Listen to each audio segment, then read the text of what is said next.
Что в Молдавии есть и очень много так называемые секты, да, или как правильно на теологическом уровне говорится о церковной общине, да?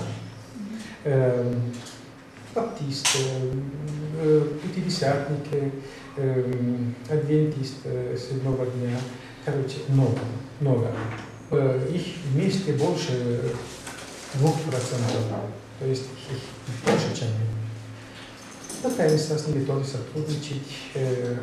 И в принципе тоже такие принципы. Никогда не говорить плохо о другом.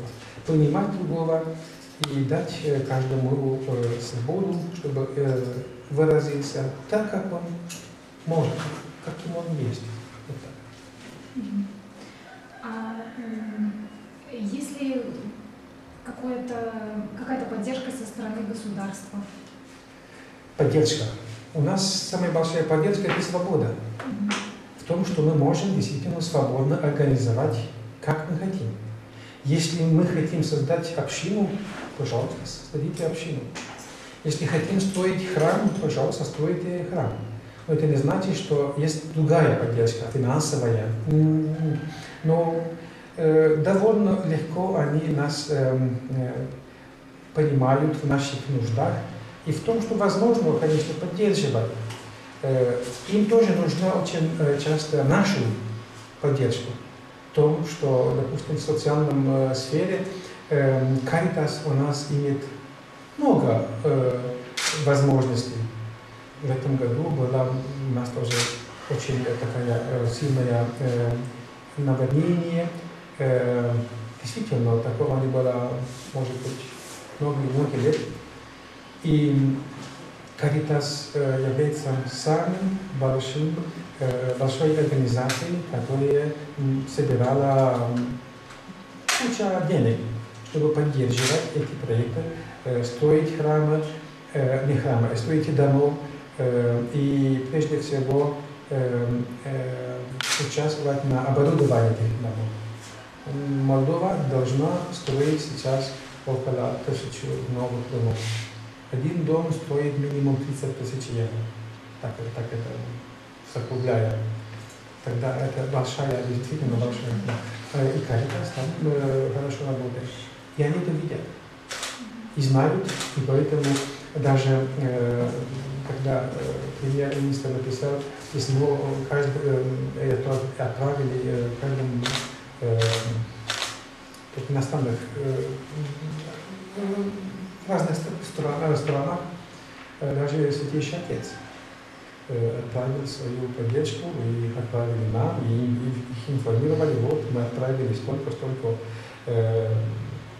такую сумму, и это является нашей поддержкой. Кроме этого, еще они знают, что католическая церковь не представляет большой поддержку во время выборов. Поэтому они даже нам не мешают. С православными там другие у них отношения, то есть каждая партия там имеет своих друзей. Они нам не мешают, потому что знают, что мы не преследуем никаких политических целей. И из-за этого просто нам легко даже пережить эти моменты. Но это не значит, что католическая церковь не говорит о принципах. Я всегда пишу или отправляю письмо священникам, что надо объявить нашим прихожанам, что они должны идти на выборах, что они должны выбирать добро или не зло. И потом мы знаем, что все хотят добро, никто не хочет зло и так далее. Короче, отношения с государственными структурами хорошие, мы довольны.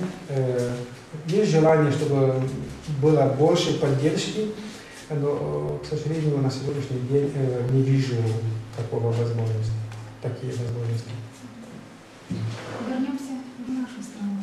Впервые вы у нас, и какие у вас впечатления? наших людей, наших гостей?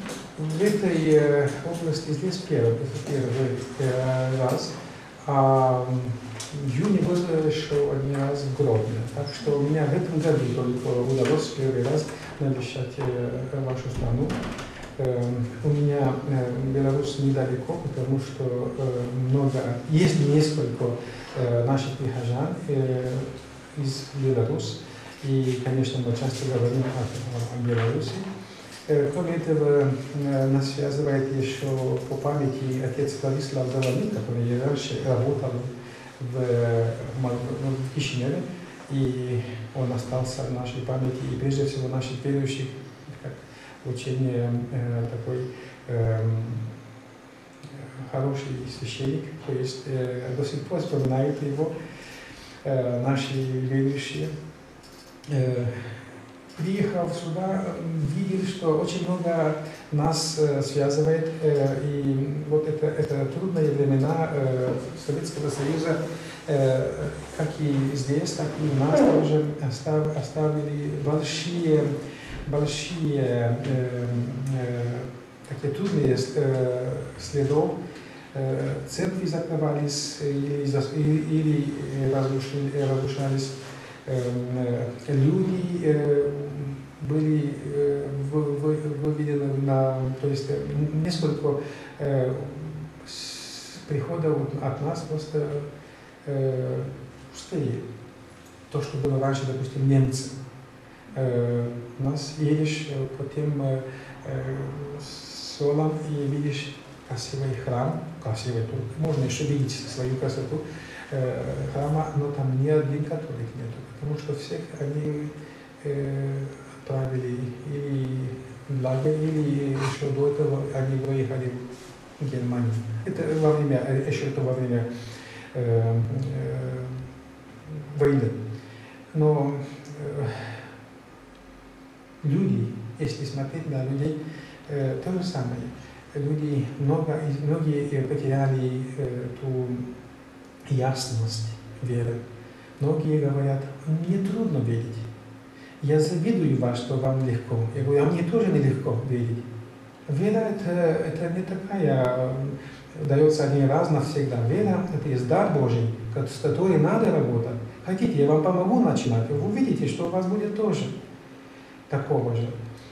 Очень многие, видя, как католическая церковь все-таки отличается от православной, в том, что у нее такие более-менее другой язык, по-другому выражается, даже в литургии, ее социальная деятельность, это все принимается положительно. И люди становятся нашими друзьями. Православная церковь сильна в том, что они говорят, что нельзя продать свою веру. Мы этим согласны, что хороший православный должен оставаться православным. А если человек, который был когда-то, может быть, крещен в каких-то условиях неизвестных, и говорят, что ты православный, но он этого не чувствует, и он ищет Бога, и он пришел к нам и говорит, я могу стать католиком. Почему нет? Ну, ты постарался стать сначала верующим, но в православной церкви я этого не могу. Ну, если может, давай подумаем. И поэтому каждый год у нас проводятся эти катехизация для новых, для катехуменов. И если первые годы у нас были 100 и больше желающих, на сегодняшний день их меньше, но всегда есть. Всегда есть. Каждый год у нас есть первое причастие для детей, около 20, а для взрослых 40, больше. То есть есть люди, которые когда-то были крещены, они сейчас возвращаются или открывают веру и начинают от начала. Вот, что еще сказать?